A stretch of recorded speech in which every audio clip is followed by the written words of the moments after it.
Today we are going to be ranking Post Malone's biggest hits, his diamonds, if you will. Post Malone has quite a few diamond hits. Congratulations to Post Malone. It's so crazy, man. These artists, they come out, and if you're fortunate enough to get to the magnitude of where Post Malone is at in his career now, after all the hits, all the albums that he's released, he has some big ones, some hitters, if you will, out the park, into the next galaxy. So we're gonna start off with the one and only White Iverson.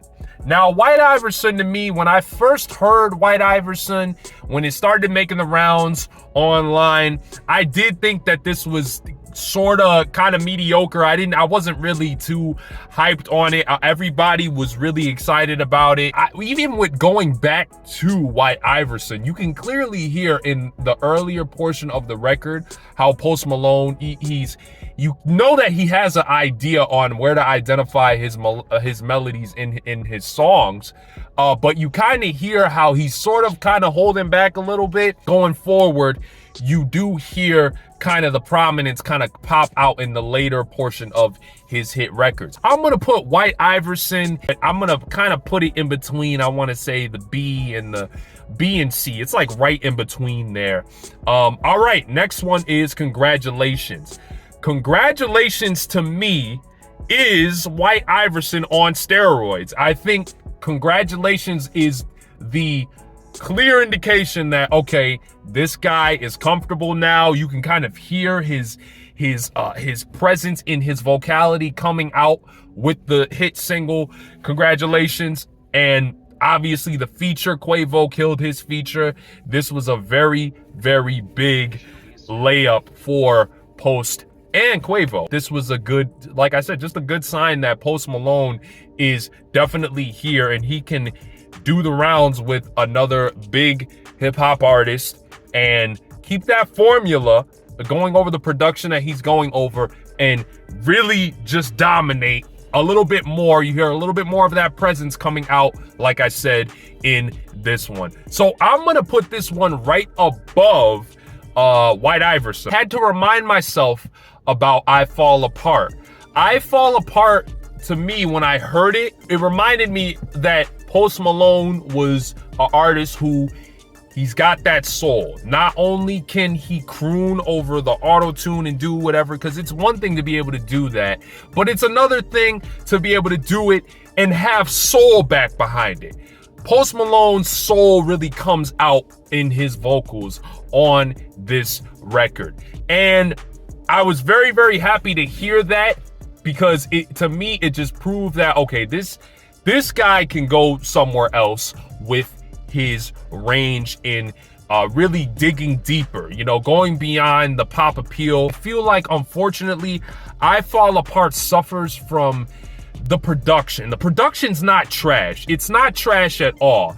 It just, to me, it doesn't fit what Post Malone is doing with his vocals. It just doesn't match. And I don't know if some of you guys feel that way, but I get that vibe when I hear I Fall Apart today. So I'm gonna put I Fall Apart just below White Iverson.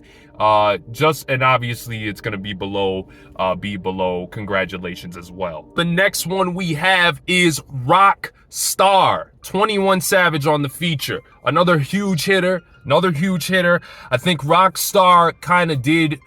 I think the reason why Rockstar worked so well is because when I think about it, lyrically, it does give Post a little bit more of an edge. He's coming off with some of the braggadociousness in his lyrics, and obviously the giving you a little bit of that, okay, this is what it is to be famous type of talk. And at the same time, there's a lot of edginess in some of these lyrics, and it does give Post that badass appeal that he already was presenting in his appearance when he blew up to the mainstream and was pushing the music to obviously the type of demographic that he was working with.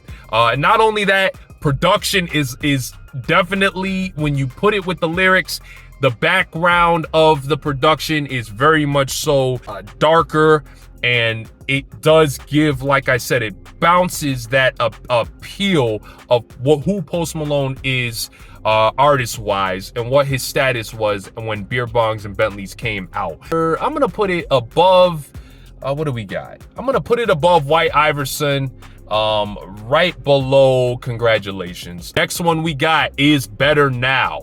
Better Now was a hitter from obviously Beer Bongs and Bentleys, and I feel like Better Now definitely was another indication, of course, that Post Malone could take his hits to that level of recognition. When you hear the melody and hear how confident Post is with his melodies, pushing it forward, it gives you definitely that buzz that you need.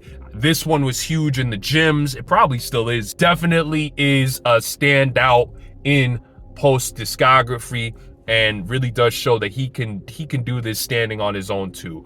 I will put Better Now. I'll put Better Now above Congratulations. Next one, Circles.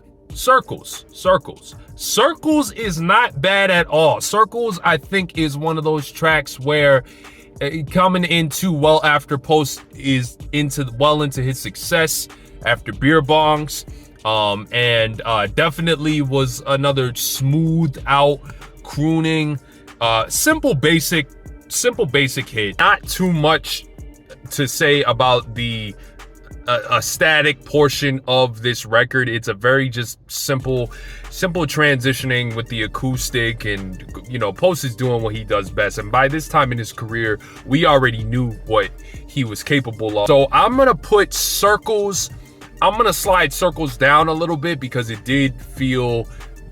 just felt too easy when Post came out with this record.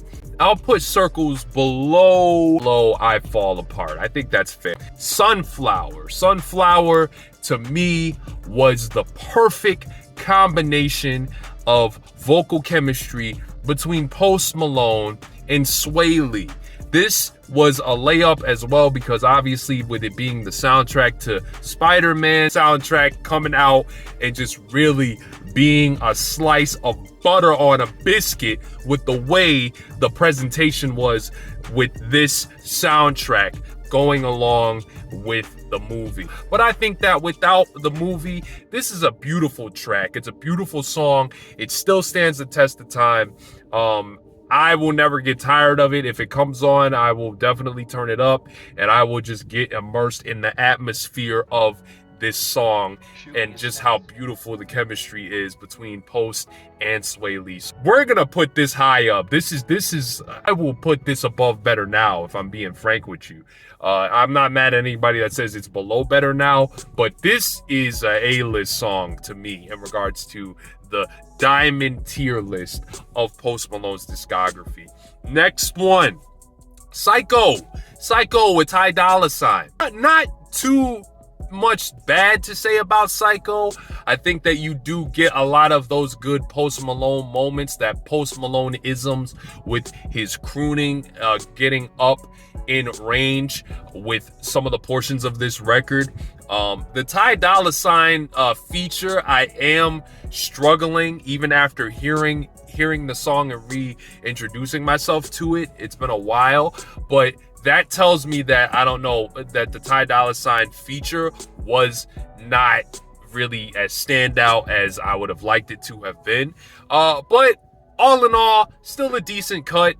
Still has that memorable moment in Post Malone's crooning, and like I said, just really exemplifying that. Put it under Better Now, maybe even under White Iverson or above White Iverson, somewhere in there.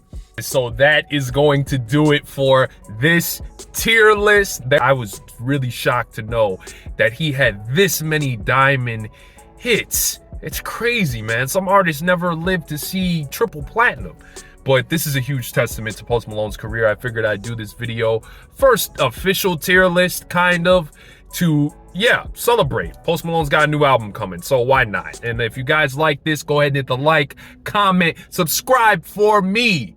I'd appreciate it. Post Malone, diamond tier list, still slaps. That slaps.